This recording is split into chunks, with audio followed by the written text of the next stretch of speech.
ಜನ ಕೇಳ್ತಾ ಇದ್ರಿ ಈ ಮಂಗಲಸೂತ್ರ ಎಲ್ಲಿ ತಗೊಂಡ್ರಿ, ಎಷ್ಟಕ್ಕೆ ತಗೊಂಡ್ರಿ, ಯಾವ ತರ ಬರುತ್ತ ಅಂತೇಳಿ ಕಮೆಂಟ್ ಹಾಕಾಕತ್ತೀರಿ.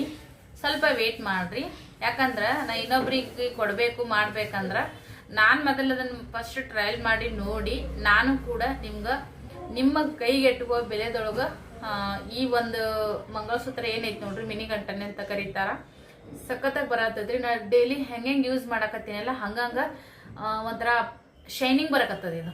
ಸೊ ನಾನು 3400 ರೂಪಾಯಿ ಕೊಟ್ಟು ತಗೊಂಡಿದ್ದೆ ಪಟ್ಟಿ ಗಂಟನ. ಅದು ನೋಡಿರಿ ನೀವು ಹಾಕೊಂಡಿನೇ ಇಲ್ಲೆಲ್ಲ ನೀಲಿ ನೀಲಿ ನೀಲಿ ಕಲರ್ ಆಗಿ ಕಪ್ಪಾಗ್ಬಿಡುತ್ತು. ರಿಟರ್ನ್ ನಾನು ಹೋಗಿ ಪಾವತಿ ಮತ್ತು ಅದನ್ನ ತಗೊಂಡು ಹೋಗಿ ಅಂಗಡಿಗೆ ಹೇಳಬೇಕು ಕೊಡ್ಬೇಕನ್ನೋಷ್ಟೊತ್ತಿಗೆ ಆ ಅಂಗಡಿನೇ ಖಾಲಿ ಮಾಡ್ಕೊಂಡು ಹೋಗಿದ್ರು. ಸೊ ನಾನು ತಗೊಂಡಿರುವಂಥ ಈ ಮಂಗಲಸೂತ್ರದ ಅಂಗಡಿಯವರು ಒಂದಲ್ಲ ಎರಡಲ್ಲ 40 ವರ್ಷದಿಂದ ಸೊ ಅವರಲ್ಲಿ ಅಂಗಡಿ ಹಾಕಿದಾರ, ಇನ್ನು ಇಂಪ್ರೂವ್ಮೆಂಟ್ ಮಾಡ್ಕೊತಾ ಹೊಂಟಿದಾರ. ಹಾಗಾಗಿ ನಾನು ಮತ್ತೆ ಪುನಮ್ನು ಕೂಡ ಇದೇ ಥರದ್ದು ವೇರ್ ಮಾಡಿದಾಳ್ರಿ. ಸೊ ನಾನು ನೋಡಿದ ದಿನ ಶೈನಿಂಗ್ ಬರಾಕತ್ತಿದ್ದು ಪುನಮ್ ಹಾಕೊಂಡಿದ್ದು ನೋಡಿ. ಆಲ್ರೆಡಿ 2 ತಿಂಗ್ ಮ್ಯಾಗ ಆಗ್ತಾ ಬಂತು ಹಾಕೊಂಡು. ಏನೋ ಒಂಥರ ಕಿರಿಕಿರಿ ಅಂತ ಅನ್ಸಂಗಿಲ್ಲ, ಚುಚ್ಚಂಗಿಲ್ಲ, ಕೊರೆಯಂಗಿಲ್ಲ, ಎಲ್ಲೆಲ್ಲ ಹಸಿರು ಕಲರ್ ಈ ತರ ಆಗುತ್ತೆ ನೋಡ್ರಿ, ಆ ಥರ ಏನಾಗಲ್ಲ. ಮತ್ತೆ ಇದು ಕೂಡ ಕಪ್ಪಾಗಿಲ್ಲ, ಏನಾಗಿಲ್ಲ. ನಾವು ಹೆಂಗೆ ಯೂಸ್ ಮಾಡ್ತೀವಿ ಹಂಗಂಗ ಚೆನ್ನಾಗಿ ಶೈನಿಂಗ್ ಬರ್ತೈತಿ. So welcome back to my channel. ಸ್ನೇಹಿತರೆ, ಎಲ್ರು ಹೇಗಿದ್ರಿ? ಐ ಹೋಪ್ ಎಲ್ರು ಆರಾಮಿರ್ತೀರ ಅಂತ ಅನ್ಕೋತೀನಿ. ನಾವು ಕೂಡ ಆರಾಮದೀವಿ. ಸೊ ಬರ್ರಿ ಫ್ರೆಂಡ್ಸ, ಇವಾಗ ನಾನು ಒಂದು ನನ್ನ ಅಭಿಪ್ರಾಯ ಅಂತ ಅನ್ಕೊಂಡು ನಾನು ಶೇರ್ ಮಾಡ್ಕೊಳಕತ್ತೀನಿ. ಭಾಳ ಜನ ಹಿಂಗ ನಂತರನೇ ವಿಚಾರ ಮಾಡೋರು, ನಂತರ ಮನಸ್ಥಿತಿ ಇರೋರು, ನನ್ನ ಪರಿಸ್ಥಿತಿ ಒಳಗಿರೋರು ಕೂಡ ಇರ್ತೀರಂತ ಅನ್ಕೋತೀನಿ.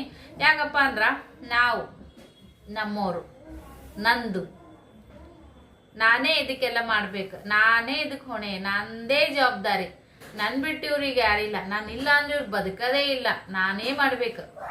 ಸೊ ನನ್ನಿಂದನೇ ಇವ್ರು ಇದ್ದಾರ, ಸೊ ನಾನೇ ಇವ್ರಿಗೆ ಕೇರ್ ಮಾಡ್ಬೇಕು. ಈ ತರ ಎಲ್ಲ ನಾವ್ ಹೆಣ್ಮಕ್ಳು ನನ್ನ ಜಗಿನ್ಯಾಗ ಭಾಳ ಮಂದಿ ಹಿಂಗ ಯೋಚನೆ ಮಾಡ್ತಿರ್ತಾರ. ಒಂದ್ ಹೇಳ್ತೀನಿ, ಯಾಕಂದ್ರ ನಾವು ಯಾವುದೋ ಒಂದು ಭ್ರಮೆ ಒಳಗಿದ್ದು ಬಿಟ್ಟಿರ್ತೀವಿ. ಆ ಭ್ರಮಿನ ನಾವು ಹೋಗಿಸ್ಬೇಕಂದ್ರ ಅಷ್ಟೊತ್ತಿಗೆ ನಾವು ಭಾಳ ದೂರ ಹೋಗ್ಬಿಟ್ಟಿರ್ತೀವಿ. ನನಗದು ಸ್ವಂತ ಅನುಭವ ಆಯ್ತು, ಮತ್ತೆ ಇನ್ನೊಬ್ರದ್ದು ನೋಡೀನಿ. ಹಂಗಾಗಿ ನನ್ನ ವಿಡಿಯೋದಿಂದ ನನ್ ಕೆಟ್ಟದ ಸಂದೇಶ ಕೊಡಂಗಿಲ್ಲ ಯಾವತ್ತು. ಯಾಕಂದ್ರೆ ನನ್ನ ಜೀವನ ಏನೈತಲ್ಲ ನಾನು ಅದನ್ನ ವಿಡಿಯೋದಾಗ ಶೇರ್ ಮಾಡ್ತೀನಿ. ಎಷ್ಟೆಷ್ಟೋ ಸೆಲೆಬ್ರಿಟಿಗಳು ಅವ್ರ ಮೋಟಿವೇಶನಲ್ ವಿಡಿಯೋಗಳನ್ನ ಭಾಳ ನೋಡ್ತೀನಿ. ಸೊ ಒಬ್ರು ಸಿಸ್ಟರ್ ಹೇಳ್ಯಾರ, ಸೊ ಅಂತ ಹೇಳ್ತಿರ್ತಿರ್ಲ, ಅದು ನಿಮ್ಮ ಬಾಯಾಗ ಚಂದ ಬರಲ್ಲ ಅಂತೇಳಿ ಅದು ಒಮ್ಮೊಮ್ಮೆ ಬಂದ್ಬಿಡ್ತೆ. ನಾನೇನು ಇಂಗ್ಲೀಷ್ ಮೀಡಿಯಮ್ ಕಲ್ತಿಲ್ಲ, ಆದ್ರೂ ಒಮ್ಮೊಮ್ಮೆ ಬರ್ತೈತಿ, ಏನು ಅನ್ಕೊಳಕ್ ಹೋಗ್ಬೇಡ್ರಿ. ಏನಪ್ಪ ಅಂದ್ರ ಎಲ್ಲೇ ನಿಂತಿದ್ದು ನೋಡ್ರಿ, ನಾನು ಎಲ್ಲೇ ನಿಂತಿದ್ದೆ ಯಾವುದೋ ಒಂದು ಟಾಪಿಕ್ನೇ ಮಾತಾಡ್ತಿರ್ತೀನಿ ನೋಡ್ರಿ ಫ್ರೆಂಡ್ಸ್. ನನಗೆ ಆ ಕ್ಷಣಕ್ಕೆ ಆ ಒಂದು ಮೈಂಡ್ಗೆ ಏನು ಬರ್ತಲ್ಲ ಅದನ್ನ ವಿಡಿಯೋ ಮಾಡಿಬಿಡ್ತೀನಿ ನಾನು. ಆಮೇಲೆ ಮಾತಾಡ್ಬೇಕಂತಂದ್ರೆ ಟಾಪಿಕ್ಗೆ ಹೋಗ್ಬಿಡ್ತೈತಿ, ಅದು ಮೈಂಡ್ನಾಗ ಬರಂಗಿಲ್ಲ. ನಾನು ನಮ್ಮವರು ಈ ಥರ ಎಲ್ಲ ನಾವು ಅನ್ಕೋತಿರ್ತೀವಲ್ಲ, ಅದು ಒಂದು ಹೊತ್ತಿಗೆ ನಮ್ಮ ಭ್ರಮೆ ಅಂತ ಅನ್ಕೊಂತೀವಿ. ಅದರಿಂದ ನಾವು ಎಚ್ಚೆತ್ಕೋಬೇಕು ಅನ್ನೋದ್ರಾಗ ನಾವು ಭಾಳ ದೂರ ಎಷ್ಟು ಕಿಲೋಮೀಟ್ರ್ ಹೋಗಿರ್ತೀವಿ ನಮ್ಗೆ ಗೊತ್ತಿರಂಗಿಲ್ಲ, ಅಷ್ಟು ದೂರ ಹೋಗ್ಬಿಟ್ಟಿರ್ತೀವಿ, ಉಪಯೋಗ ಆಗಂಗಿಲ್ಲ. ಹಂಗಾಗಿ ನನಗೂ ಭಾಳ ಮಂದಿ ಕೆಲವೊಂದು ಸಂದರ್ಭದೊಳಗೆ ಹೇಳ್ಯಾರ ಬುದ್ಧಿನ, ಆದ್ರೆ ಅದನ್ನ ನಾವು ತಿಳ್ಕೊಳ್ಳಿಲ್ಲ. ಯಾಕಂದ್ರೆ ನಮ್ಗೊಂದು ಏನೋ ಒಂದು ಭ್ರಮಿ ಹುಚ್ಚು ಬರೆದು ಬಿಟ್ಟಿರ್ತೈತಿ ನಮ್ಗೆ. ಇವ್ರು ಹೇಳ್ತಾರ ಬಿಡು ಹಂಗೆ, ಇವ್ರಿಗೆ ಯಾಕೋ ನಮ್ಮ ನೋಡಿ ಸಹಿಸಕ್ಕಾಗಂಗಿಲ್ಲ ಬಿಡು, ನಾವು ಹೇಳ್ತಾರ. ಸೊ ಇವ್ರೇನೋ ಹೇಳ್ತಾರ ಬಿಡು, ಬೇಡ. ಯಾಕ ನಮ್ಮವ್ರ ಬಗ್ಗೆನೇ ನಾವು ಯಾಕಂಗತ್ತೆ ಥಿಂಕ್ ಮಾಡ್ಬೇಕ, ನಮ್ಮವ್ರ ಬಗ್ಗೆನೇ ನಾವು ಯಾಕತ್ರ ವಿಚಾರ ಮಾಡ್ಬೇಕ, ಹಿಂಗತ್ತೆ ಎಲ್ಲ ನಾನು ಅನ್ಕೊಂಡು ಒಂದಿನ ಏನಾಗ್ಬಿಡ್ತಪ್ಪ ಅಂದ್ರ, ಒಂದಿನ ಅವ್ರು ಹೇಳಿದ ಮಾತು ಹೌದಲ್ಲಪ್ಪ, ಅವ್ರು ಹೇಳಿದ ಅವತ್ತು ನಿಜ ಇತ್ತಲ್ಲ, ನಾ ಕೇಳಿಲ್ಲಲ್ಲ. ಒಂದು 50% ಆದ್ರೂ ಕೂಡ ಅದನ್ನ ನನ್ನ ಜೀವನದೊಳಗೆ ನಾನು ಅದನ್ನ ಅಳವಡಿಸ್ಕೊಂಡಿದ್ನಿ ಅಂದ್ರ ನಾನು ಇವತ್ತು ಹಿಂಗೆಲ್ಲ ಹಾಕಿದ್ದಿಲ್ಲಲ್ಲ. ಯಾಕೆ ಅವತ್ತು ನನಗೆ ತಿಳಿಲಿಲ್ಲ, ಹಿಂಗೆಲ್ಲ ನನಗೆ ಅನ್ಸಕ್ ಶುರು ಆಗ್ಬಿಡ್ತು ಆಯ್ತು. ಮತ್ತು ತುಂಬಾ ಜನರಿಗೆ ಆ ಥರದ್ದು ಗೊತ್ತಿರಂಗಿಲ್ಲ. ನಮ್ಮ ವಿಡಿಯೋ ನೋಡಿ ಎಲ್ಲೋ ಒಬ್ರಿಗೆ ಅದು ನಮ್ಗೆ ಒಂದು ಮನ್ಸಿಗೆ ಹತ್ತಿ, ನನ್ನ ಪರಿಸ್ಥಿತಿ ಒಳಗ ಆ ಒಂದು ಟಾಪಿಕ್ನಾಗ ಅವ್ರು ಇದ್ರಪ್ಪ ಅಂದ್ರೆ ಅವ್ರಿಗೆ ಎಲ್ಲೋ ಒಂದು 10% ಆದ್ರೂ ಅವ್ರು ತಿದ್ಕೊಂಡು ಹೋದ್ರಪ್ಪ ಅಂತಂದ್ರ ಅವ್ರಿಗೂ ಮುಂದೆ ಒಂದು ಕಷ್ಟಪಡುವಂತ ಸಮಸ್ಯೆ ತಪ್ತೈತಿ. ನಾವು ದುಡಿತೀವಿ, ನಾವು ಕೂಡ ಹೆಣ್ಮಕ್ಳು ಸುಮ್ ಕುಂದ್ರಂಗಿಲ್ಲ. ನಾವು ಹೊರಗೆ ಹೋಗಿ 10 ರೂಪಾಯಿ ಗಳಿಸ್ಲಿಕ್ಕಂದ್ರೂ ಮನ್ಯಾಗ ಅಡಿಗೆ ಮಾಡ್ತೀವಿ, ಭಾಂಡೆ ತಿಕ್ತೀವಿ, ನೆಲ ಒರೆಸ್ತೀವಿ, ಟಾಯ್ಲೆಟ್ ತಿಕ್ತೀವಿ. ನಾವು ತವ್ರ ಮನ್ಯಾಗ ಒಂದು ತಾಟ ಎತ್ತಿ ಬಂದಿರಂಗಿಲ್ಲ, ನಾವು ಒಂದು ತಾಟ ಒಂದೊಂದ್ಸರಿ ನಾವು ಎತ್ತಿ ಇಟ್ಟಿರಂಗಿಲ್ಲ, ಸೊಕ್ಕು ಮಾಡ್ತಿರ್ತೀವಿ. ಸೊ ಇಲ್ಲಿ ನಾವು ಗಂಡು ಮನೆಗೆ ಬಂದ್ಮ್ಯಾಗ ಯಾರ್ಯಾರೋ ಬರ್ತಾರ ನಮ್ಮ ಮನೆಗೆ, ಯಾರ್ಯಾರ್ದೋ ನಾವು ಮುಸ್ರಿ ಎತ್ತೀವಿ, ಯಾರ್ಯಾರ್ದೋ ಮುಸ್ರಿ ತಿಕ್ತೀವಿ, ಯಾರ್ಯಾರ್ದೋ ಸೇವೆ ಮಾಡ್ತೀವಿ. ಮದುವೆಯಾದ ಹೆಣ್ಮಕ್ಳು ಅಷ್ಟೇ, ಮದುವೆ ಆಲಾರ್ದ ಹೆಣ್ಮಕ್ಳು ಅಷ್ಟೇ. ಆದ್ರೆ ಮದುವೆಕಿನ ಮುಂಚೆ ಒಂಥರ ಜೀವನ ಇರುತ್ತ. ಸ್ನೇಹಿತರೆ, ನೀವು ಅನ್ಕೋತಿರ್ತೀರಲ್ಲ ಸೊ ಇವ್ರಿಗೆ ನಂದೇ ನಾನಿಲ್ಲಾರ್ದು ಅದೇನೋ ಒಂದು ಅಜ್ಜಿ ಜಂಬ ನಾವು ಸಣ್ಣವ್ರಿದ್ದಾಗ ಪಾಠ ಹೇಳ್ತಿರೋದು, ಒಂದನೇ ತೆಗಿತ್ತು ಎರಡನೇ ತೆಗಿತ್ತು. ನೀವು ಕರೆಕ್ಟಾಗಿ ಗೊತ್ತಿದ್ರೆ ನಾನು ಕಮೆಂಟ್ ಮಾಡಿ ಹೇಳ್ರಿ. ಅದೇ ನನ್ನ ಕೋಳಿ ಕೂಗ್ಲಿಕ್ಕಪ್ಪ, ನನ್ನ ಹುಂಜ ಕೂಗದೆ ಹೋದ್ರೆ ಅದು ಬೆಳಕಾಗಂಗಿಲ್ಲ. ಈ ಊರನ್ನವ್ರು ಎಲ್ಲರೂ ಹೆಂಗೆ ಹೇಳ್ತಾರ, ಹೆಂಗೆಲ್ಲ ದಿನನಿತ್ಯ ಕೆಲಸ ಮಾಡ್ಕೋತಾರೆ ಅಂತೇಳಿ ರಾತ್ರಿನೇ ತೊಗೊಂಡು ಹೋಗಿದ್ಲಂತ. ಹಂಗತೆ ನನ್ನ ಮಕ್ಳಿಗೆ ನಾನೇ, ನನ್ನ ಗಂಡುಗ್ ನಾನೇ, ನನ್ನ ಫ್ಯಾಮಿಲಿಗೆ ನಾನಾ ಮಾಡಬೇಕು. ಈ ಥರದ್ದೆಲ್ಲ ನಮ್ಗೆ ಇರ್ತಾವು ಹೆಣ್ಮಕ್ಳು ಅಂತಂದ್ರೆ. ತಪ್ಪ ಅಂತಲ್ಲ, ಅದು ಇರಬೇಕ. ಅದಿದ್ರೇ ಜೀವನ ಸಂಸಾರ ಆಗುವಂಥದ್ದು. ಆದ್ರೆ ಲಿಮಿಟ್ ಮೀರಕ್ ಹೋಗ್ಬಾರ್ದು ಯಾವುದೇ ಆಗಲಕ್ಕ. ಅತಿಯಾಗಿ ಮೈ ಜವಾಬ್ದಾರಿಗಳನ್ನ ಹೇಳ್ಕೊಳಕ್ ಹೋಗ್ಬಾರ್ದು. 1-2 ಜವಾಬ್ದಾರಿ ಹೇಳ್ಕೊಂಡಿರ್ತೀರಲ್ಲ, ಅಷ್ಟಕ್ಕೆ ಸೀಮಿತವಾಗಿರೋದು ಬೆಸ್ಟ್.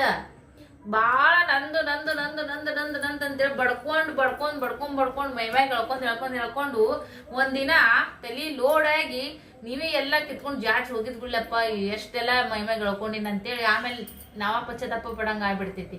ಒಂದೊಂದ್ಸರಿ ನನಗೂ ಹಂಗ ಆಗುತ್ತಾ. ಮತ್ತೆ ಏನ್ ಮಾಡ್ತೀರಿ, ಯಾರು ನಮ್ಗೆ ಎಳೆಯಂಗಿಲ್ಲಲ್ಲ, ಮಾಡ್ಕೊಂಡಿರ್ತೀವಿ ನಾವೇ ಅದನ್ನ ತಪ್ಪು. ಸೊ ಆ ಜವಾಬ್ದಾರಿ ನಿಗ್ಸೋರು ಅದಾರಪ್ಪ, ಆ ಜವಾಬ್ದಾರಿನ ಅವರೇ ಮಾಡ್ಬೇಕನ್ನೋ ಒಂದು ಕೆಲಸಗಳು ಇರ್ತಾವಲ್ಲ, ಅದನ್ನ ನಾವು ಹೋಗಿ ನಾವೇ ಮೈ ಹೇಳ್ಕೊಳಕ್ ಹೋಗ್ಬಾರ್ದು. ಈಗ ನನ್ನ ಮಕ್ಳದು ಈಗ ನಾವು ತಂದೆ ತಾಯಿ ನಾವು ಮಕ್ಕಳನ್ನ ಹಡ್ದೀವಪ್ಪ ಅಂತಂದ್ರೆ ನಮ್ಮ ಜವಾಬ್ದಾರಿ. ಅದ್ರಾಗೆ ನಾವು ತ್ಯಾಗ ಮಾಡುವಂತ ಅವಶ್ಯಕತೆನೇ ಇಲ್ಲ. ಆದ್ರ ಇನ್ಯಾರ್ಯಾರಿಗೂ ನಾವು ಮಾಡ್ತಿರ್ತೀವಿ, ಇನ್ಯಾರ್ಯಾರಿಗೂ ನಾವು ಮಾಡ್ಬೇಕಂತ ಒಂದು ಪ್ರೆಷರ್ ಒಟ್ಟತಾರಲ್ಲ, ನೀ ಇದ ಮಾಡಬೇಕ, ನೀ ಇದನ್ನ ಕೊಡಬೇಕ, ಹಿಂಗೆಲ್ಲ ಪ್ರೆಷರ್ ಒಟ್ಟತಾರಲ್ಲ. ಸೊ ಅದನ್ನ ನಾವು ಹೇಳ್ಕೊಂಡಲ್ಲೇ ಇನ್ನೊಬ್ರು ಪ್ರೆಷರ್ ಹಾಕ್ತಾರ. ನಾವು ಅದನ್ನ ಹೇಳ್ಕೊಳಿಕ್ಕಂದ್ರೆ ನಮ್ಗೆ ಯಾರು ಪ್ರೆಷರ್ ಹಾಕಕ್ ಬರಂಗಿಲ್ಲ, ಯಾವುದೇ ಇರಲ್ಲಕ್ರಿ ಫ್ರೆಂಡ್ಸ. ನಾವು ನಮ್ದು ಅನ್ನೋ ಒಂದು ಅಜ್ಜಿಯ ಜಂಬ ಅನ್ನೋ ತರ ನಾವು ಮಾಡ್ಕೊಳಕ್ ಹೋಗ್ಬಾರ್ದು ನಮ್ಮ ಜೀವನನ. ಯಾಕಂದ್ರ ನಮ್ಮಿಂದ ಆರ್ಥಿಕವಾಗಿ, ದೈಹಿಕವಾಗಿ, ಮಾನಸಿಕವಾಗಿ ಎಷ್ಟ್ ಬೇಕಷ್ಟು ಯೂಸ್ ಮಾಡ್ಕೊಂಡ್ ಬಿಟ್ಬಿಡ್ತಾರ ಅವರು. ನಾವು ಆಮೇಲೆ ಹುಚ್ಚಪೆಲೆ ಕುಂದ್ರಬೇಕು ಅಷ್ಟ. ನಾವೊಂದು ಹುಚ್ಚು ಭ್ರಮೆ ಒಳಗೆ ಇದ್ದು ಬಿಟ್ಟಿರ್ತೀವಿ. ಅಯ್ಯೋ ಇಲ್ಲ, ನನ್ನಿಂದನೇ ಮನೆ ನಡೆಯೋದು, ನನ್ನಿಂದನೇ ಅವರೆಲ್ಲ ಎಷ್ಟು ಚಂದ ಇರೋದಂತೇಳಿ. ಒಂದ್ 4 ದಿನ ಮಾಡದ್ ಬಿಡ್ಲಿ, ಅದ್ ನಡೆಯಂಗ್ ನಡೀತಿರ್ತೈತ್ರಿ. ಆದ್ರೆ ಅತಿಯಾಗಿ ಮೈ ಹೇಳ್ಕೊಂಡು, ಅತಿಯಾಗಿ ಮನಸ್ಸಿಗೆ ತಗೊಂಡು, ನಮ್ಮ ಮನಸ್ಸಿಗೆ ಒಮ್ಮೆ ನೋಡ್ ಮಾಡ್ಕೊಂಡು ಇದ್ದೇರಂತ ಲೋಡ್ಗಳನ್ನ ನಮ್ಮ ಮೈಂಡಿಗೂ ಕೂಡ ಪ್ರೆಷರ್ ಹಾಕೊಳೋದು, ಆರೋಗ್ಯ ಹಾಳು ಮಾಡ್ಕೊಳೋದು, ಈ ಥರ ಎಲ್ಲ ಮಾಡ್ತಿರ್ತೀವಿ ಹೆಣ್ಮಕ್ಳು ನಾವು. ನಾನೇ ಅಲ್ಲ, ಭಾಳ ಮಂದಿ ಹಿಂಗ ಮಾಡ್ತಾರೆ. ಇವತ್ತಿಗೂ ಮಾಡ್ತಾರೆ. ನನ್ನ ಕಣ್ಣೆದ್ರಿಗೆ ನಮ್ಮ ಇದ್ರೊಳಗೆ ಹೆಚ್ಚು ಕಮ್ಮಿ ನಮ್ಮ ಕಾಂಟ್ಯಾಕ್ಟ್ನಾಗ ಇರೋರೆ ತುಂಬ ಜನ ಹಂಗೆ ಮಾಡ್ತಾರ. ಮತ್ತು ನನಗೆ ಇವಾಗ ಯೂಟ್ಯೂಬ್ ಫ್ಯಾಮಿಲಿ ಫ್ರೆಂಡ್ಸ್ ಎಲ್ಲರೂ ಫೋನ್ ಹಚ್ಚಿ ಅವ್ರು ಕೂಡ ಅದೇ ಹೇಳ್ಕೊಂತಿರ್ತಾರ. ಇಲ್ಲಕ್ಕ, ನನ್ನ ಮೊದಲು ಈ ಥರ ಇದ್ದಿಲ್ಲಕ್ಕ, ಇವಾಗೆಲ್ಲ ಮೈಮ್ಯಾಗ ಹೇಳ್ಕೊಂಡೆಕ್ಕ, ಈಗ ನಾನು ಬಿಟ್ರು ಅದು ನನ್ನ ಬಿಡಂಗಿಲ್ಲಕ್ಕ ಅಂತೇಳಿ. ನಾನು ಅದ ಪರಿಸ್ಥಿತಿ ಒಳಗೆ ಇರ್ತೀನಿ, ನಾನೇನು ಹೊರತಲ್ಲ. ನಾನು ಮೊದಲೆಲ್ಲ ಅನ್ಕೋತಿದ್ದೆ, ನಮ್ಮ ಯಜಮಾನ್ರಂಗೆ ಎಲ್ಲಿ ಕಳಿಸ್ತಿದ್ದಿಲ್ಲ ಸ್ನೇಹಿತರೆ, ಒಂದು ಹಾಲಿಗೆ ಸುತ್ತೆ ಕಳಿಸ್ತಿದ್ದಿಲ್ಲ ಅವರು. ಇತ್ತೀಚೆಗೆ ಈ ಮನೆಗೆ ಬಂದ್ಮ್ಯಾಗ ನಾನು ಇವಾಗ ಸ್ವಲ್ಪ ಮಕ್ಳು ಕರ್ಕೊಂಡು ಹೋಗೋದು ಬರೋದು ಹಿಂಗೆಲ್ಲ ಮಾಡಾಕತ್ತೀನಿ. ಆದ್ರೆ ಮೊದಲು ಯಜಮಾನ್ರು ಒಟ್ಟವ್ರಿಗೆ ಎಲ್ಲಿ ಇಷ್ಟ ಹಾಕಿದ್ದಿಲ್ಲ, ಒಂದು ಹಾಲಿಗೆ ಸಮಯ ಕಳಿಸ್ತಿದ್ದಿಲ್ಲ. ನಮ್ಮ ಮನೆ ಮುಂದೆ ಕಸದ ಗಾಡಿ ಬಂದ್ರು ಈ ಮನ್ಯಾಗ ಇರುತ್ತಾನ, ಈ ಮನ್ಯಾಗ ಹಳೆ ಮನೆ ಇತ್ತು ನೋಡ್ರಿ, ಬೇಕಾದ್ರೆ ಹಳೆ ಲಾಕ್ ಚೆಕ್ ಮಾಡ್ರಿ, ನೀವು ಒಂದು 3 ವರ್ಷದಿಂದ ಹಳೆ ಲಾಕ್ ಚೆಕ್ ಮಾಡ್ರಿ, ಈ ಮನ್ಯಾಗ ಇರುತ್ತಾನ. ಮನೆ ಮುಂದೆ ಕಸದ ಗಾಡಿ ಬಂದ್ರು ನಮ್ಮ ಯಜಮಾನ್ ಕಸ ಎಲ್ಲ ಕಳಿಸ್ತಿದ್ದಿಲ್ಲ ಅಂತ. ಅವ್ರ ಮನೆಗೆ ಹೋದ್ರು ಒಂದಿನ ನನಗೆ ನಮ್ಮ ಪಿಲ್ಲೆ ಒಂದು 4-5 ವರ್ಷ ಆಗತ್ತನ. ಈಗ ನಾನು 2 ವರ್ಷ ಆಯ್ತಿರ್ತ ಅವ್ರ ಮನೆಗೆ ಒಬ್ಬಾಕಿ ಹೋಗಿ ಒಬ್ಬಾಕಿ ಬರಕತ್ತೀನಿ, ಮಕ್ಕಳು ಕರ್ಕೊಂಡು, ಹುಡುಗರು ದೊಡ್ಡ ಆಗಿ ಅಂತೇಳಿ. ಒಂದ ದಿನ ಯಜಮಾನ್ರು ಮುಂಜಾನೆ ನಮ್ಮನ್ನ ಬಿಟ್ಟು ನಾವು ಹೋಗೋದಾಗ ನಮ್ಮ ಮನ್ಯಾಗ ಅಡಿಗೆ ಮಾಡ್ತಿದ್ರು ತವ್ರ ಮನ್ಯಾಗ. ಅವ್ರು ಊಟ ಮಾಡಿ 1 ತಾಸು ಅರ್ಧ ತಾಸು ಕುಂದ್ರದಾಗ ಮತ್ತೆ ಒಳ ರಿಟರ್ನ್ ಬರೋರು. ರಾತ್ರಿ 2-1 ಆಗಲಕ್ಕ ಸ್ವಲ್ಪರು ಬಂದು ಟಚ್ ಆಗೋರು. ವಸ್ತಿ ಇರೋರಲ್ಲ, ಒಳಗೆ ಕರೆಯಕ್ ಬರತ್ನ್ಯಾಗ ಅವ್ರು ಬರೋಷ್ಟೊತ್ತಿಗೆ ನಾವು ಊಟ ಮಾಡಿ ಬ್ಯಾಗ್ ಪ್ಯಾಕಿಂಗ್ ಮಾಡಿ ತಯಾರಾಗಿ ಕುಂದ್ರಬೇಕು. ಅವ್ರು ಬಂದು ಊಟ ಮಾಡಿ ಒಂದು 10 ನಿಮಿಷ ಕುಂದು ಮತ್ತೆ ನಮ್ಮನ್ನು ಕರ್ಕೊಂಡು ರೈಟ್ ರಾತ್ರಿ 12-1 ಗಂಟೆಗೆ ಮನೆ ಬರ್ತಿದ್ವಿ. ಆದ್ರೆ ಈಗ ನಮಗೊಂದು ಉಮೇಶ್ ಇರ್ತೈತಿ, ನಾ ಶಾಣೆ ಇದ್ದೀನಿ, ನಾ ಹುಚ್ಚಿದ್ದೀನೇನು, ನಾ ದಡ್ಡ ಇದ್ದೀನೇನು, ನೀವು ಹಿಂದ್ ಬರ್ತೀರಿ, ಒಂದಿನ ನಿಂದ್ರಂಗಿಲ್ಲ, ಬಸ್ ಚಾರ್ಜ್ ಹಾಳು ಮಾಡ್ತೀರಿ, ನಾ ಹೋಗಂಗಿಲ್ಲನು, ನಂಗೆ ಗೊತ್ತಾಗಲ್ಲನು ಅಂತೇಳಿ ನಾನೇ ಒಬ್ಬಬೇಕೆ ಹೋಗೋದು, ಒಬ್ಬಬೇಕೆ ಬರೋದು ರೂಢಿ ಮಾಡ್ಕೊಳಕತ್ತೆ, ನಮ್ಮ ಮಕ್ಕಳು ದೊಡ್ಡ ಆದಂಗೆಲ್ಲ ಅಂತೇಳಿ. ಈಗ ಒಮ್ಮೆ ಬಸ್ ಇಳಿಯಾಗ ಬ್ಯಾಗ್ ತಗೊಂಡು, ಹುಡುಗರು ತಗೊಂಡು ಹೋಗಾಗ ಬರಾಗ ಒಮ್ಮೆ ಅನಿಸ್ತೈತಿ, ಯಪ್ಪ ಮೊದಲೆಲ್ಲ ಯಜಮಾನ್ರ ಬರೋರು ಬಿಡೋರು, ನನಗೆ ಹೋಗಕ್ಕ ಬರಕ್ ಆಗಲ್ಲನು, ನಾವು ಹುಚ್ಚೇನು ದಡ್ಡೇನು, ನನಗೇನು ಆ ಬಸ್ ಬಿಟ್ಟು ಈ ಬಸ್ ಏರ್ತೀನೇನು, ನಾನು ಹೋಗ್ತೀನ, ನಾನು ತೋರಿಸ್ತೀನ, ಈ ತರ ಎಲ್ಲ ಅನ್ಕೊಂಡ ಇವಾಗ ಒಂದೊಂದ್ ಟೈಮಿನೇ ಬರ್ರಿ ಅಂತಂದ್ರು ಅವ್ರಿಗೆ ಇಲ್ಲಿ ತಗೋ ಈಗ ಹೋಗ್ತೀಯ ನೀ ಶಾಣೆ ಹೇಳ ಅನ್ನೋ ಒಂದ್ ಮಟ್ಟಕ್ಕ ಅದನ್ನ ನಾನೇ ಹೇಳ್ಕೊಂಡಿದ್ದಲ್ಲೇ ಅದಾಯ್ತಲ್ಲ. ಒಂದ್ ಎಕ್ಸಾಂಪಲ್ ಅಂತ ಹೇಳತ್ತೀನಿ. ಇದೇ ತರದ್ದು ಸಾಕಷ್ಟು ಇರ್ತಾವ ಎಲ್ಲಾರ ಜೀವನದಾಗ, ಎಲ್ಲಾರ ಒಂದು ಲೈಫ್ನೊಳಗ. ಹಂಗತ್ತೆ ಅದು ಅವ್ರವ್ರು ಬರ್ತಿದ್ರು ಬಿಡ್ತಿದ್ರು, ಬ್ಯಾಗ್ ಎಲ್ಲ ಎತ್ತವ್ರು, ಮಕ್ಕಳನ್ನೆಲ್ಲ ಕರ್ಕೊಂಡವ್ರು, ಗರ್ದಿ ಇದ್ರು ಗಂಡ್ ಮಕ್ಳು ಓಡಾಡಿ ಸೀಟರ್ ಹಿಡಿಯೋರು ಮಾಡೋರು. ಈಗ ನಾನು ಒತ್ತಟೆ ಮಕ್ಳು ಒತ್ತಟೆ ಆಗಿ 1-10 ಬಸ್ ಬಿಡ್ತೀವಿ. ಇವಾಗ ಲೇಟ್ ಆದ್ರಾಗಲ್ಲ ಕೂಡ ಸೀಟ್ ಸಿಕ್ಕರು ಹೋದ್ರ ಹತ್ತು ಇಲ್ಲಿಗಿಂತ ಗದ್ದಲ ಮಕ್ಳು ತಗೊಂಡ್ ಬ್ಯಾಗ್ ತಗೊಂಡು ಎಲ್ಲಿ ಎರೋದು ಎಳೆಯೋದು ಹಿಂಗತ್ತೆ ಎಲ್ಲ ವಿಚಾರ ಮಾಡ್ತಿರ್ತೀವಿ. ಅದೇ ಗಂಡ್ಮಕ್ಳು ಒಬ್ರು ಇದ್ರಂದ್ರ ಬಿಡ್ತಿದ್ರು ಕರ್ಕೊಂಡ್ ಬರ್ತಿದ್ರು. ಅದ ಅವ್ರ ಇತ್ತಂದ್ರ ಗದ್ದಲ್ದಾಗ ನಡಿಯನ ಒಂದ್ ಧೈರ್ಯ ಕೊಡ್ತಿದ್ರು, ಏರ್ ಬಿಡ್ತಿದ್ವಿ, ಇಳಿದ್ ಬಿಡ್ತಿದ್ವಿ, ಲಗುಟ್ ಹೋಗಿ ಲಗುಟ್ ಮುಡ್ತಿದ್ವಿ. ಹಿಂಗತ್ತೆ ಒಂದೊಂದು ಈಗ ಏನ್ರ ತರಾಕ ಮಾಡಾಕ ಅಂತಂದ್ರು ಕೂಡ ಮೊದಲ ಬ್ಯಾಡನವ್ರು ಈಗ ನೀನೇ ಹೋಗಂತಾರ. ಯಾಕಂದ್ರೆ ನಾನೇ ಹೇಳ್ಕೊಂಡಿನ್ ಜವಾಬ್ದಾರಿ. ಅವ್ರೇನ್ ಕೊಟ್ಟಿಲ್ಲ, ಅವ್ರೇನನ್ ಸ್ಟಾರ್ಟಿಂಗ್ ನೀ ಹೋಗು ನೀ ಮಾಡು ಅಂತ ಅಂದಿಲ್ಲ. ಅದನ್ನ ನಾನೇ ಹೇಳ್ಕೊಂಡ್ಬಿಟ್ಟಿನ. ಹಂಗಾಗಿ ಅದು ನನಗೆ ಇವಾಗ ಏನು ಮಾಡಕ್ಕಾಗಲ್ಲ. ಬಿಸಿ ತುಪ್ಪ ನುಂಗಕ್ಕೂ ಆಗಲ್ಲ, ಉಗುಳಕ್ಕೂ ಆಗಲ್ಲ. ಹಿಂಗತ್ತೆ ಬಾಳ ಮಂದಿ ಆತರ ತಪ್ಪಾಡ್ತೀವಿ ಹೆಣ್ಮಕ್ಳು. ಒಂದ ಅಲ್ಲ, ಕಂಡಪಟ್ಟಿ ತಪ್ಪಾಡ್ತೀವಿ. ಇದು ಒಂದ ಸುಮ್ಮನೆ ಒಂದು ಎಕ್ಸಾಂಪಲ್ ಅಂತ ಹೇಳಾಕ್ತೀನಿ. ನನ್ನ ಲೈಫ್ನಾಗಲ್ಲ, ಬಾಳ ಮಂದಿ ಲೈಫ್ನ ಹೆಂಗಾಗಿರ್ತೈತಿ. ನನಗ ಫೋನ್ ಕಾಂಟ್ಯಾಕ್ಟ್ ಮಾಡಿ ಎಲ್ಲ ಮಾತಾಡ್ತಿರ್ತಾರ, ಅಕ್ಕ ಇದ್ರ ಬಗ್ಗೆ ಎಲ್ಲ ನೀವು ಮಾತಾಡ್ರಿ ಅಕ್ಕ, ಪ್ಲೀಸ್ ಅಕ್ಕ, ನಿಮ್ ಬಾಯಲ್ಲಿ ಚಂದ ಅನಿಸ್ತೈತಿ ಕೇಳಾಕ, ಮೋಟಿವೇಶನ್ ಆಗ್ತೈತಿ 4 ಮಂದಿ ಹೆಣ್ಮಕ್ಳಿಗೆ ಅಂತೇಳಿ. ಮತ್ತ ನನ್ನ ವಯಸ್ಸು 32 ರನ್ನಿಂಗ್. ವಯಸ್ಸಿಗೆ ಅನುಭವಕ್ಕ ಯಾವುದೇ ವ್ಯತ್ಯಾಸ ಇಲ್ರಿ. ಈ ಬಾಳ ವಯಸ್ಸಾದವ್ರಿಗೆ ಅನುಭವ ಇರುತ್ತ, ಸಣ್ಣ ವಯಸ್ಸಿನವ್ರಿಗೆ ಅನುಭವ ಇರಂಗಿಲ್ಲ. ಬುದ್ಧಿ ತಿಳುವಳಿಕೆ ಅನ್ನೋದು ವಯಸ್ಸಿಗೆ ಒಟ್ಟ ಮಿತಿ ಇಲ್ಲ. ಎಷ್ಟೋ ವಯಸ್ಸಾಗಿರ್ತೈತಿ, ಬುದ್ಧಿ ತಿಳುವಳಿಕೆ ಇರಂಗಿಲ್ಲ ಅವ್ರಿಗೆ. ಯಾವ್ದವ್ರಿಗೆ ಕಷ್ಟ ಅನ್ನೋದಾಗ ಕೊಟ್ಟಿರಂಗಿಲ್ಲ ದೇವ್ರ. ಸಣ್ಣ ವಯಸ್ಸಿದ್ರು ಕೂಡ ಅವ್ರಿಗೆ ಎಷ್ಟು ಅನುಭವ ತಗೊಂಡಿರ್ತಾರ, ಎಷ್ಟು ಬುದ್ಧಿ ಮಾತಾಡ್ತಿರ್ತಾರ, ಎಷ್ಟು ಚಂದ ಹೇಳ್ತಾರ 4 ಮಾತ.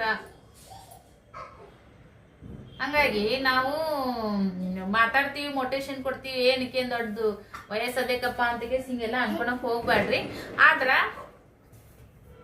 ಎಲ್ಲೋ ಇನ್ನೊಂದು 10 ವರ್ಷ ಬಿಟ್ಟು ವಿಚಾರ ಮಾಡೋದಕ್ಕಿಂತ ಇವತ್ತು ನಾವೇನ ಮಾಡಿದ್ರು ಕೂಡ ಲಿಮಿಟ್ ಮೀರಿ ಹೋಗ್ಬಾರ್ದು. ಅತಿಯಾಗಿದ್ದು ಅಮೃತನೇ ವಿಷಯ ಆಗುತ್ತಂತ.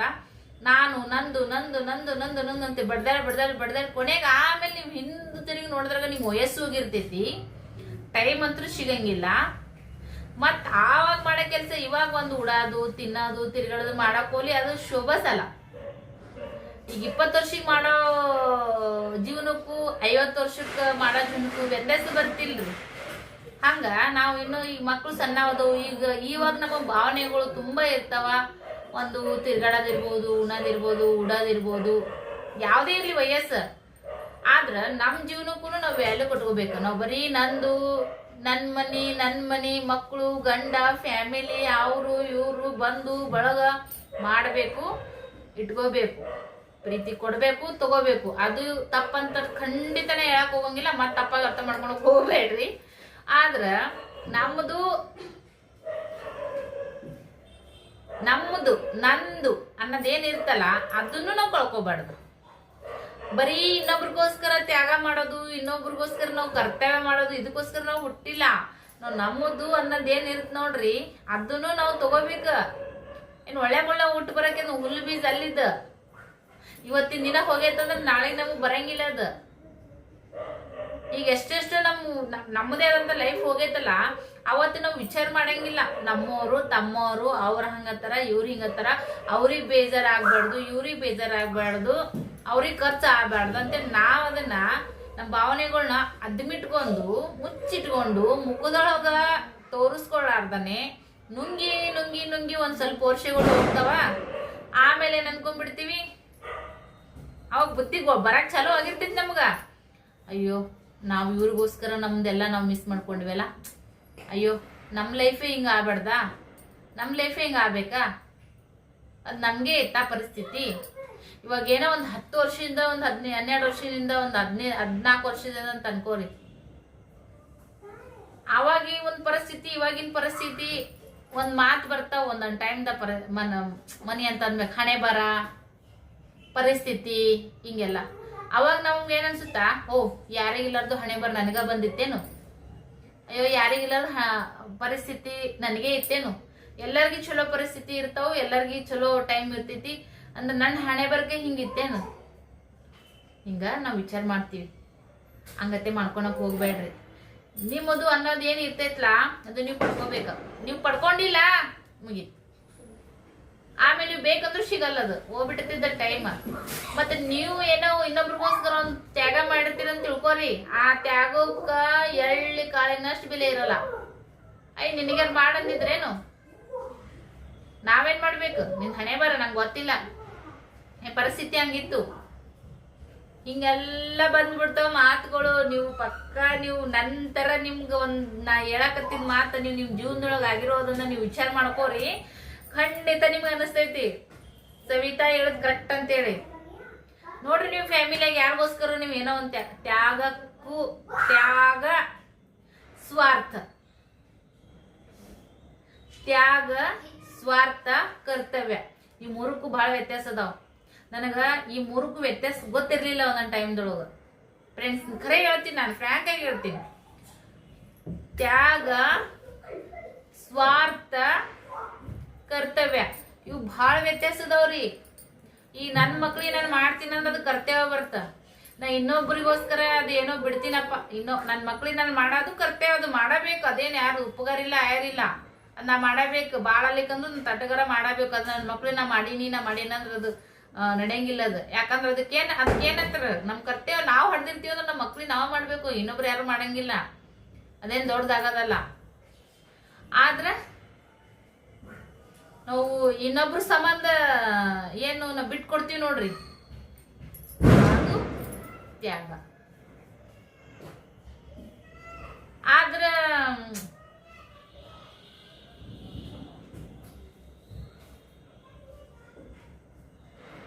ನಮ್ಮಿಂದ ಏನಾಗಬೇಕು, ನಮ್ಮಿಂದ ಏನ್ ಸಿಗಬೇಕು ಅನ್ನೋ ಟೈಮ್ದಾಗ ನಮ್ಮನ್ನೆಲ್ಲ ನೈಸ್ ಮಾಡಿ ಮಾಲಿಶ್ ಮಾಡಿ ನಮ್ಮನ್ನ ನಮ್ಮ ತಲೆನ ಒಂಥರ ಮಾಲಿಶ್ ಮಾಡಿ ನಮ್ಗೇನು ವಿಚಾರ ಬೇರೆ ಕಡೆ ನಮ್ಮ ಫೋಕಸ್ ಬೇರೆ ಕಡೆ ತಿರುಗದೆ ಇರೋ ತರ ನಮ್ಮನ್ನ ಅಷ್ಟೇ ಸೀಮಿತವಾಗಿಟ್ಟು ನಮ್ಮಿಂದ ಏನ್ ಸಿಗ್ಬೇಕು ಅದನ್ನ ತಗೊಂಡು ಹೋಗ್ಬಿಡ್ತಾರ ನೋಡ್ರಿ, ಅವರು ಸ್ವಾರ್ಥಿಗಳು. ಇಷ್ಟು ವರ್ಷದ ಮ್ಯಾಗ ಇದು ಮೂರದ್ದು ಅರ್ಥ ನನಗೆ ಈಗ ತಿಳಿದೈತಿ. ಒಂದೊಂದು ಶಬ್ದಗಳು ಇರ್ತಾವಲ್ಲ, ದಿನ ಕೇಳಿಸ್ಕೊಂತೀವಿ, ಸಣ್ಣವರಿದ್ದಾಗಿಂದ ಇಲ್ಲಿವರೆಗೂ ಕೇಳಿಸ್ಕೊಂತಿರ್ತೀವಿ. ಅದ್ರ ಅರ್ಥ ಮಾಡ್ಕೊಂಡಿರಂಗಿಲ್ರಿ ನಾವು. ಅದ್ರ ಸಂದರ್ಭ ಯಾವಾಗ ಬರುತ್ತೆ ನೋಡ್ರಿ, ಅದ್ರ ಅರ್ಥ ನಮ್ಗೆ ಗೊತ್ತಾಗುತ್ತ. ಅದಕ್ಕೆ ಹೇಳೋದು, ಈ ಜೀವನ ಭಾಳ ಕಲಿಸ್ಕೊಡ್ತೈತಿ, ತಿಳ್ಕೊಂಡ್ ನಡಿಬೇಕು ಅಷ್ಟೇ. ಒಂದು ಜಾಗದಾಗ ಹೋಗಿರ್ತೀವಿ, ಅಲ್ಲಿ ತೆಗ್ಗೈತಿ, ಕಲ್ಲೈತಿ, ಮುಳ್ಳೈತಿ ಅಂತೇಳಿ ಈಗ ಹೋಗಿರ್ತೀವಿ, ಅಲ್ಲಿ ತೆಗ್ಗೈತಿ ಅಂತ ಗೊತ್ತಿರ್ತೈತಿ, ಬಿದ್ದಿರ್ತೀವಿ ಎಡೀವಿ. ಅಲ್ಲಿ ಕಲ್ಲೈತಿ ಅಂತೇಳಿ ಮೆಡಿ ಬಿದ್ದಿರ್ತೀವಿ, ಪೆಡ್ತಿದಿರ್ತೀವಿ. ಅದು ಇನ್ನೊಮ್ಮಿಗೆ ನಾವು ಅಲ್ಲಿ ಹೋಗ್ತೀವಿ ಅಂದ್ರೆ ಯಪ್ಪ ಇಲ್ಲಿ ಬ್ಯಾಡ, ಇಲ್ಲಿ ತೆಗ್ಗೈತಿ, ಇಲ್ಲಿ ಕಲ್ಲೈತಿ, ಇಲ್ಲಿ ಮುಳ್ಳೈತಿ, ನಾವು ಇಲ್ಲಿ ಬಿದ್ದೀವಿ, ಇಲ್ಲಿ ಪೆಟ್ಟು ತಿಂದಿವಿ ಅಂತೇಳಿ ಆ ರಸ್ತೆ ನಾವು ಬಿಟ್ಟು ಬಿಡ್ಬೇಕು. ಒಳ್ಳೆ ಅದೇ ರಸ್ತೆದಾಗ ಹೋದ್ವಿ ಅಂದ್ರೆ ನಮ್ಮಂತ ಹುಚ್ಚರು ಯಾರೇ ಇಲ್ಲ. ಒಬ್ಬೊಬ್ರು ಏನ್ ಮಾಡ್ತಾರ್ರಿ, ಅದೇ ರಸ್ತೆಗೆ ಹೋಗ್ತಾರ. ಈಗ ಒಬ್ಬರಿಂದ ನಾವು ಮೋಸ ಆಗಿವಿ, ಒಬ್ಬರಿಂದ ನಮ್ಗೆ ಯಾವ್ದೇ ಇರ್ಲಕ್ಕ ಅದು ಒಂದು ರೊಕ್ಕಿಲಿಂತ ಆಗಲಕ್ಕ, ಒಂದು ಟೆನ್ಷನ್ಲಿಂತ ಆಗಲಕ್ಕ, ದೈಹಿಕವಾಗಿ, ಮಾನಸಿಕವಾಗಿ, ಆರ್ಥಿಕವಾಗಿ ಯಾವುದೇ ಮುಖಾಂತರ ಇರ್ಲಕ್ಕ ಒಬ್ರಿಂದ ನಮ್ಗೆ ಅನ್ಯಾಯ ಆಗೈತಿ, ಒಬ್ರಿಂದ ನಮ್ಗೆ ನೋವಾಗೈತಿ ಅಂತಂದ್ರ ಲಿಮಿಟ್ ಆಗಿ ಬಿಡ್ಬೇಕು. ಅವ್ರು ಕೂಡ ಅತಿಯಾಗಿ ನಾವು ಅವ್ರ ಕೂಡ ಜಾಸ್ತಿ ಒಂದು ಇದು ಮಾಡಕ್ ಹೋಗ್ಬಾರ್ದು. ಮನೇನವ್ರು ಇದ್ರು ಅಷ್ಟೇ, ಬೇರೆಯವ್ರಾದ್ರೂ ಒಂದೊಂದು ಟೈಮ್ದಾಗ ಮತ್ತೆ ಏನ್ ಮಾಡೋದ್ರಿ, ಇಲ್ಲಜ್ ಇರಂಗಿಲ್ಲ. ಮಾನವೀಯತೆ ಬೇರೆ, ಮಾನವೀಯತೆಯಿಂದ ಇರೋದು ಬೇರೆ. ಆದ್ರೆ ಅನ್ಯಾಯ ಆದ್ರೂ ಒಳ್ಳಿ ನಾವು ಅಲ್ಲೇ ಇದು ಮಾಡ್ತೀವಪ್ಪ ಅಂದ್ರೆ ಅದು ನಮ್ಮ ತಪ್ಪು, ಅವ್ರ ತಪ್ಪು ಇರಂಗಿಲ್ಲ. ಇವಾಗ ನನ್ನ ಕುಟುಂಬದೊಳಗ ನನ್ನ ಜೀವನದೊಳಗ ಏನಾಗೈತೆ ಅನ್ನೋದು ನನಗೆ ಗೊತ್ತು. ನಾವು ಒಡೆದಿರಕ್ಕೆ ಇಷ್ಟಪಡಂಗಿಲ್ಲ. ಆದ್ರೂ ನನ್ನಂತ ಎಷ್ಟೋ ಮಂದಿ ಇರ್ತಾರ್ರಿ ಫ್ರೆಂಡ್ಸ್. ಹೋಲಿ ಬಿಡು ಅನ್ನೋ ಒಂದು ಮಾತನ್ನ ಎಲ್ಲ ಟೈಮ್ದಾಗ ಯೂಸ್ ಮಾಡಕ್ ಬರಂಗಿಲ್ಲ. ಒಂದು ಟೈಮಿನ್ಯಾಗ ಅದು ಹೋಲಿ ಬಿಡು ಅಂದಿತ್ತಂದ್ರೆ ಯಾಕಿದು ಕೇಳೋ ಒಂದು ಧೈರ್ಯ ಮಾಡ್ಬೇಕು. ಯಾವುದೇ ಆಗಲಕ್ಕ ನಮಗೊಂದು ಮೋಸ ಮಾಡ್ತಾರಪ್ಪ ಅಂತಂದ್ರೆ ನಾವು ಅದಕ್ಕೆ ಅಯ್ಯೋ ಹೋಲ್ ಬಿಡು, ನಾವು ಕೇಳಕ್ ಹೋದ್ರೆ ನಮ್ಮನ್ನ ಬೆರಿಕಂತಾರನು, ನಾವು ಯಾಕಂತಂದ್ರೆ ನಮ್ಗೆ ಮಂದ್ಯಾಗ ನಮ್ಮನ್ನ ಬೆರಿ ಮಾಡಿ ಇದು ಮಾಡ್ತಾರನೋ ಅಂತ ಬ್ಯಾಡ. ನಮಗೆ ಮಂದಿ ಹೆಂಗಿದ್ರು ಅನ್ನೋರು ಅಂತಿರ್ತಾರ ಅಂದ್ರೆ ಮಂದಿ ತಲೆ ಕೆಡ್ಸೊಂಡ್ ಕೂತ್ರೆ ಹಾಳಾಗೋದು ನಮ್ಮದಿರ್ತೀರಿ, ಯಾರ್ದು ಇರಂಗಿಲ್ಲ. ನಂದು ಹಂಗಾಗೈತಿ. ಒಂದು ತುತ್ತು ಅನ್ನ ಸಿಕ್ಕಿಲ್ಲ ನನಗೆ ಒಂದು ಟೈಮ್ದಾಗ ಮಂದಿ ವಿಚಾರ ಮಾಡಿ, ಮಂದಿ ಕೊಡ್ಲಿಲ್ಲ ನನಗ, ನಾನು ಯಾವಾಗ ನನ್ನ ಬಗ್ಗೆ ಆಮೇಲೆ ಹೌದಪ್ಪ ತಿಳುವಳಿಕೆ ಆಗ್ತಾವಂತಲ್ಲ, ಅವಾಗ ನಾ ಯಾ ಟೈಮ್ನ ಸುಮ್ಮನೆ ಮುಚ್ಕೊಂಡು ಅವ್ರು ಮಾಡಿದ್ದು, ಅವ್ರು ಅಂದಿದ್ದು, ಅವ್ರು ಏನೇ ಇದ್ರು ಅವ್ರು ಹೆಂಗಿರ್ತಾರ ನಾ ಹಂಗಿದ್ದೀನಲ್ಲ, ಅವಾಗ ಎಲ್ಲಾರು ಕೂಡ ಭಾಳ ಚಂದ ಸೈಲೆಂಟಾಗಿ ನೀಟಾಗಿ ನಡೆದಿತ್ತು. ಯಾವಾಗ ನನಗೆ ತಿಳಿಯಕತ್ತು, ಯಾವಾಗ ನನ್ನ ತ್ರಾಸ ನನಗೆ ಹೆಚ್ಚಾಗಿ ಲಿಮಿಟ್ ಮೀರಿ ಇಲ್ಲಪ್ಪ ಇದು ಹಿಂಗೆ ಇದು ನಡೆಯಂಗಿಲ್ಲ ಅಂತ ಯಾವಾಗ ಒಂದು ದನಿ ಎತ್ತಕ್ಕೆ ಚಾಲು ಮಾಡಿದ್ನಲ್ಲ, ಅವಾಗ ಎಲ್ಲರಿಗೂ ಬ್ಯಾನಿಗಳು ಚಾಲು ಅದು. ಯಾಕಂದ್ರೆ ಅವ್ರಂಗ ನಾವು ಮನುಷ್ಯರು ಇರಂಗಿಲ್ಲೇನ್ರಿ? ಅವರಷ್ಟೇ ಮನುಷ್ಯರು ಇರ್ತಾರ, ಅವರಷ್ಟೇ ಮನುಷ್ಯರು ಹುಟ್ಟಿರ್ತಾರ. ನಾವು ದನ ಕೊಟ್ಟಿರ್ತೀವನ? ನಾವು ದನಗಳನ? ಈಗಿನ ಕಾಲ ಪ್ರಾಣಿ ಪಕ್ಷಿ ದನಗಳು ಕೂಡ ಪ್ರೀತಿ ತೋರಿಸ್ತಾರ. ಅಂದ್ರೆ ನಾವು ಮನುಷ್ಯರು ಅಂತಂದ್ರೆ ನಮ್ಗೆ ವ್ಯಾಲ್ಯೂ ಇರಂಗಿಲ್ಲ ಏನ್ರಿ? ನಮ್ಗೆ ವ್ಯಾಲ್ಯೂ ಇರಂಗಿಲ್ರಿ, ನಮ್ಮ ಜೀವನ ಇರಂಗಿಲ್ಲ. ಅಂದ್ರೆ ನಾವು ಬರೇ ಅವ್ರು ಅಂದಂಗೆ ಅವ್ರು ಇಟ್ಟಂಗೆ ಅವ್ರ ಒಂದು ಇದ್ರೊಳಗೆ ನಾವು ಇರ್ಬೇಕೇನ? ಯಾಕಂದ್ರೆ ಅವರು ಹಂಗೆ ನಡೆಯಂಗಿಲ್ಲ, ಆದ್ರೆ ನಮ್ಮಿಂದ ಅದನ್ನ ಎಕ್ಸ್ಪೆಕ್ಟ್ ಮಾಡ್ತಾರ. ಯಾಕ? ಅದು ಕೇಳೋವಂಥ ಸಾಮರ್ಥ್ಯ ನಮ್ಮಲ್ಲಕ್ಕೆ ನಾವು ಬೆಳೆಸ್ಕೋಬೇಕಷ್ಟೇ.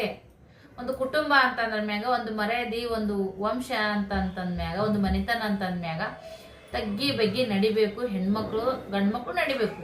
ಬರೀ ಹೆಣ್ಮಕ್ಳಿಗೆ ಅಷ್ಟೇ ಸೀಮಿತ ಅಲ್ಲ. ತಗ್ಗೋದು ಬಗ್ಗೋದು ಎಲ್ಲ ವಿಚಾರ ಮಾಡೋದು ಬರೀ ಹೆಣ್ಮಕ್ಳಿಗೆ ಅಲ್ಲ. ಈಗಿನ ಕಾಲದಾಗ ಎಲ್ಲೆಲ್ಲೋ ಹೆಣ್ಮಕ್ಳು ಏನೇನೋ ಮಾಡಿ ಎಷ್ಟೆಷ್ಟೋ ಒಂದು ಇದ್ರೊಳಗ ತಮ್ಮ ಸ್ಥಾನವನ್ನ ತಾವು ಭದ್ರಪಡಿಸ್ಕೊಂಡಿದಾರ. ಆದ್ರ ನಮ್ಮಂತ ಹುಚ್ಚ ಹೆಣ್ಮಕ್ಳಿನೇ ಇರ್ತೀವಿ, ಅಲ್ಲೊಬ್ರು ಒಂದೇ ಹೇಳ್ತೀನಿ, ನನಗ ತಪ್ಪೋ ಸರಿನೋ ನನಗೆ ಗೊತ್ತಿಲ್ಲ, ಕೆಟ್ಟ ಸಂದೇಶ ಕೊಟ್ಟಿಲ್ಲ ನಾನು ಕರೆ ಹೇಳ್ಬೇಕಂದ್ರ. ಆದ್ರೆ ನಿಮ್ಮದನ್ನದನ್ನ ನೀವು ಕಳ್ಕೊಬೇಡ್ರಿ.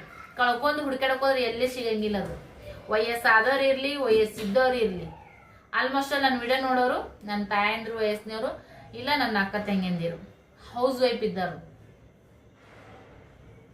ನಮ್ಮ ಕುಟುಂಬಕ್ಕೋಸ್ಕರ ನಾವು ಎಷ್ಟು ಬಡ್ದಾಡ್ತೀವಿ. ಯಾರಿಗೋಸ್ಕರ ನಾವು ಬಡ್ದಾಡ್ತಿರ್ತೀವಲ್ಲ ಅವರಿಗೆ ಮಾನವೀಯತೆ ಇರಲ್ಲ ನಮ್ಮ ಬಗ್ಗೆ. ಹೌದಪ್ಪ, ನಮಗೋಸ್ಕರ ಇವ್ರು ಇಷ್ಟು ಕಷ್ಟ ಪಡ್ತಾರ, ಇವ್ರಿಷ್ಟು ಸ್ಟ್ರಗಲ್ ಮಾಡ್ತಾರ. ನಮ್ಮ ಹತ್ರ ಮ್ಯಾಗ ಮಾನವೀಯತೆ ತೋರ್ಸೋದ್ ಬಿಡ್ರಿ. ಇಲ್ಲಿಗೆ ಇಲ್ದಿದ್ದು ಇಲ್ಲಾರ್ದಿರೋದು ಅಂತಂದ ಕೂಗಿ ಕುಂದ್ರಸಕ್ಕೆ ಏಕ್ ನಂಬರ್ ಇರ್ತಾರ ಒಬ್ಬೊಬ್ರು ಫ್ಯಾಮಿಲಿ ಒಳಗೆ. ಯಾಕಂದ್ರೆ ನಾವು ಮಾಡೋ ಅಯ್ಯೋ ಪಾಪ, ಇವ್ ನಂದೇ ಒಂದು ಎಕ್ಸಾಂಪಲ್ ಕೊಟ್ಟು ಹೇಳ್ತೀನಿ ರೀ. ಅಯ್ಯೋ ಪಾಪ ಸವಿತಾ ಒಂದು ಸ್ವಲ್ಪನೂ ಟೈಮ್ ವೇಸ್ಟ್ ಮಾಡಂಗಿಲ್ಲ. ಎಲ್ಲಿ ಈಗಿನ ಜಮಾನದೊಳಗೆ ಹೆಂಗೈತಿ ಆ ಥರದ್ದು ಮಾಡಕ್ ಹೋಗಂಗಿಲ್ಲ. ತನ್ನ ಪಾಡಿಗೆ ತನ್ನ ಮಕ್ಳಾಯ್ತು, ಮರಿ ಆಯ್ತು, ತಾನು ಇರ್ತಾಳ. ಅಯ್ಯೋ ಚಲೋ ಹುಡುಗಿ. ಈ ಥರ ಭಾಳ ಅಟ್ಟು ಕೆಲ್ಸ್ಬಿಟ್ರ ಅಯ್ಯೋ ಇವ್ರನ್ನ ಯಾಕೆ ಹೈಲೈಟ್ ಮಾಡ್ಬೇಕು, ಸವಿತಾನ ಯಾಕೆ ಹೈಲೈಟ್ ಮಾಡ್ಬೇಕ? ಮಾಡೋದಿಲ್ಲ. ಆದಷ್ಟು ಒಂದೇನಾದ್ರು ಕೊಂಕ್ ಮಾತಾಡೋದು, ಡೌನ್ ಮಾಡೋದು. ಹಿಂಗದರಿ ಮಂದಿ, ಭಾಳ ಮಂದಿ ಹಿಂಗೆ ಅದಾರ. ಹಾಗಾಗಿ ನಾವು ಯಾರನ್ನ ಮೆಚ್ಚಿಸೋಕ್ಕೋಸ್ಕರ, ಯಾರ ಕಡೆಯಿಂದ ಹೌದು ಅನ್ಸ್ಕೊಳಕೋಸ್ಕರ ನಾವು ದುಡಿಯೋದು ಬೇಡ. ಭಾಳ ಕಷ್ಟಪಟ್ಟು ನಮ್ಮ ಮೈಂಡ್ ಸ್ಟ್ರಗಲ್ ಕೊಟ್ಟು ನಮ್ಮ ದೇಹಕ್ಕೂ ಕೂಡ ನಾವು ಹಾಳು ಮಾಡ್ಕೊಂಡು ಮುಕ್ಕೊಂಡ್ರೆ ನಮ್ಮನ್ನ ಯಾರು ನೋಡ್ಬೇಕು? ನಮ್ಮ ಮನೆ ಮಂದಿನ ಯಾರು ಕೇರ್ ಮಾಡ್ಬೇಕು? 2 ದಿನ ಮುಕ್ಕೊಂಡಲ್ಲ 3 ದಿನ ಮುಕ್ಕೊಂಡ್ರೆ ಮಕ್ಕಳು ಮರಿ ಉಪಸಿ ಬೀಳ್ತಾವ. ಗಂಡ ಮಕ್ಕಳು ಮೇಲ್ಮೇಗಿನ ಒಂದು ಚಡ್ಡಿ ವಗೇರೆ ಯಾರಿರಂಗಿಲ್ಲ. ನಮಗೋಸ್ಕರನು ನಾವು ಬದುಕ್ಬೇಕ, ನಮ್ಮವ್ರಿಗೋಸ್ಕರನು ನಾವು ಬದುಕ್ಬೇಕ. ಬರೇ ನಮ್ಮವರು ತಮ್ಮವರು ಅಂತ ಮಾಡಿದ್ರೆ ಉಪಯೋಗ ಇಲ್ರಿ ಅದು ಈಗಿನ ಜೀವನ. ಯಾಕಂದ್ರೆ ಈಗ ಬಂದ್ರೆ ಹೀಗೆ ಹೋಗೋದೈತಿ. ಯಾರು 100 ವರ್ಷ ಬದುಕ್ತಾರ? ಅವಾಗ 100 ವಯಸ್ಸಾಗಿ 100 ವರ್ಷ ಸನಿ ಮಾಡಿ ಮುದುಕಾಗಿ ಬೆನ್ನಡೂಗಾಗಿ ಬಡಗಿ ಹಿಡ್ಕೊಂಡು ಕಣಮಂಜಾಗಿ ನೆಲಪಟ್ಲಾಗ 6 ತಿಂಗಳು 7 ತಿಂಗಳು ಮುಕ್ಕೊಂಡು ತವ್ರ ಮನಿ ಊರನ್ ನೀರ, ಮನಿ ದೇವ್ರ ಊರನ್ ನೀರ, ಮನಿ ದೇವ್ರ ತೀರ್ಥ, ಇಂಥವೆಲ್ಲ ಅವ್ರ ಪ್ರೀತಿ ಅದಾರ, ಇವ್ರ ಪ್ರೀತಿ ಅದಾರ, ಅವ್ರ ಜೀವನ ನೆನ್ಸಿತ್ತು, ಇವ್ರ ಜೀವನ ನೆನ್ಸಿತ್ತು ಅಂತೇಳಿ ಎಲ್ಲಾರನು ಬಂಧು ಬಳಗನ್ ಕೂಡ ಹಾಕೊಂಡು ಎಲ್ಲಾರ ಕಡೆಯಿಂದ ಬಾಯ ನೀರ್ ಹಾಕೊಂಡು ತೀರ್ಥ ಹಾಕೊಂಡು ಜೀವ ಬಿಡ್ತಿದ್ರು ಅವಾಗ. ಈಗಿನ ಜೀವನ ಹೆಂಗೈತ್ರಿ? ನೀರಿನ ಮ್ಯಾಗಿನ ಗುಳ್ಳ ಇದ್ದಂಗ. ಈಗ ಜಟ್ ಅಂದ್ರಾಗ ಪಟ್ ಅಂತ ಹೋಗೋದೈತಿ. ಆ ಬ್ರಹ್ಮನ ಯಾರಿಗೆ ಶೆಟ್ ಕೊಟ್ಟನ ಗೊತ್ತಿಲ್ಲ. ಇರೋ ಲೈಫನ್ನ ಖುಷಿಯಿಂದ ಅನ್ಭವಿಸ್ಬೇಕ. ಯಾರಿಗೆ ತೊಂದರೆ ಕೊಡಕ್ ಹೋಗ್ಬಾರ್ದ. ಒಂದು ಅತಿಯಾಗಿ ಮಾಡಿದ್ದು ಅಮೃತ ವಿಷಯ ಅಂತ. ಹಾಗಾಗಿ ನಾವು ಅವ್ರಿಗೋಸ್ಕರನೇ ಜೀವನ ಬಿಡಿ ತ್ಯಾಗ ಮಾಡ್ಕೊತ ಕುಂಡಿರ್ತೀವಿ. ನಾವು ಅವ್ರಿಗೋಸ್ಕರನೇ ಎಲ್ಲಾನು ನಾವು ಅಷ್ಟು ನಾವು ಏನಂತ ಹೇಳ್ತೀರಿ ಬಿಟ್ಟು ಕೊಡ್ತೀವಿ. ಬ್ಯಾಡಪ್ಪ, ಯಾಕೆ ಬೇಕು? ಅವರು ನಮಗೋಸ್ಕರ ಅಷ್ಟು ಮಾಡ್ತಾರೇನ ಹೇಳ್ರಿ? ಅವರು ನಮಗೋಸ್ಕರ ಅಷ್ಟು ಮಾಡಂಗಿದ್ರ ಆ ವ್ಯಕ್ತಿ ಅದಕ್ಕೆ ಅರ್ಹರಾಗಿದ್ದಪ್ಪ ಅಂದ್ರೆ ಖಂಡಿತ ಮಾಡ್ಬೇಕು. ನಮ್ಮಿಂದ ಅವ್ರು ಬರೀ ಲಾಭನೇ ಅಪೇಕ್ಷೆ ಪಡ್ತಾರ, ನಮ್ ಕಷ್ಟ ಬೇಡ, ನಮ್ ಸುಖ ಬೇಡ, ನಮ್ ಖುಷಿ ಬೇಡ, ನಮ್ ಭಾವನೆಗಳು ಸ್ಪಂದಿಸೋದು ಬೇಡ ಅಂತಂದ ಅಂತ ವ್ಯಕ್ತಿಗಳ ಜೊತೆಗೆ ನಾವು ಅಷ್ಟು ಒಂದು ಆತ್ಮೀಯತೆ ಇಟ್ಕೊಂಡು ನಾವೇ ಎಲ್ಲಾನು ಮಾನಸಿಕವಾಗಿ ಆರ್ಥಿಕವಾಗಿ ಸೋಲುವಂಥದ್ರೊಳಗೆ ಏನೂ ಬೇಯಿಲ್ಲ. ಹೌದೇನಿಲ್ರಿ? ಏನ್ ತಪ್ಪು ಏನ್ ಸರೋ ಗೊತ್ತಿಲ್ಲ, ನನ್ಗೇನೋ ಒಂದ್ ಹೇಳ್ಕೋಬೇಕ. ನನ್ ತುಂಬಾ ಜನ ಕಾಲ್ ಮಾಡ್ತಿರ್ತಾರ, ಕೇಳ್ತಿರ್ತಾರ, ನಾವು ಮಾತಾಡ್ತಿರ್ತೀವಿ. ಬಹಳ ಜನ ಇದೇ ತರ ಇರ್ತಾರ. ಬ್ಯಾಡ್ರಿ, ಇರೋದನ್ ಜೀವನ ಎಷ್ಟಾಗುತ್ತೋ ಅಷ್ಟು ಮಾಡೋದು, ಅತಿಯಾಗಿ ಮಾಡಕ್ ಹೋಗ್ಬೇಡ್ದು. ತಲೆ ಪ್ರೆಷರ್ ನಾವು ಹಾಕೊಳಕ್ ಹೋಗ್ಬೇಡ್ದು, ಅವ್ರಿಗೆ ಹಾಕೊಳಕ್ ಹೋಗ್ಬೇಡ್ದು. ಒಂದ್ ಹೆಣ್ಣಾಗಿ ನಮ್ ಕರ್ತವ್ಯನ ನಾವು ಮಾಡ್ಬೇಕು, ಗಂಡ್ ಮಕ್ಕಳಾಗಿ ಅವ್ರ ಕರ್ತವ್ಯನ ಅವ್ರು ಮಾಡ್ತಾರ. ತಂದೆ ತಾಯಿ ಕರ್ತವ್ಯ ತಂದೆ ತಾಯಿ ಮಾಡ್ತಾರ. ಅಜ್ಜ ಅಜ್ಜಿ ಮಾಮ ಕಾಕ ಬಾಬಾ ಅವ್ರವ್ರ ಕರ್ತವ್ಯನ ಅವ್ರವ್ರಿಗೆ ಮಾಡಕ್ ಬಿಡ್ಬೇಕು. ಅವ್ರದೆಲ್ಲ ಕರ್ತವ್ಯನ ತಗೊಂಡ್ ನಮ್ಮ ಮೈ ಮ್ಯಾಗ ನಾವು ಹಾಕೊಳಕ್ ಹೋದ್ವಪ್ಪ ಅಂದ್ರ ನೋಗಳೇ. ಇಷ್ಟ ಹೇಳಕ್ ಇಷ್ಟಪಡ್ತೀನಿ. ತಪ್ಪಿದ್ದಲ್ಲಿ ಕ್ಷಮಿಸ್ರಿ. ಧನ್ಯವಾದಗಳು.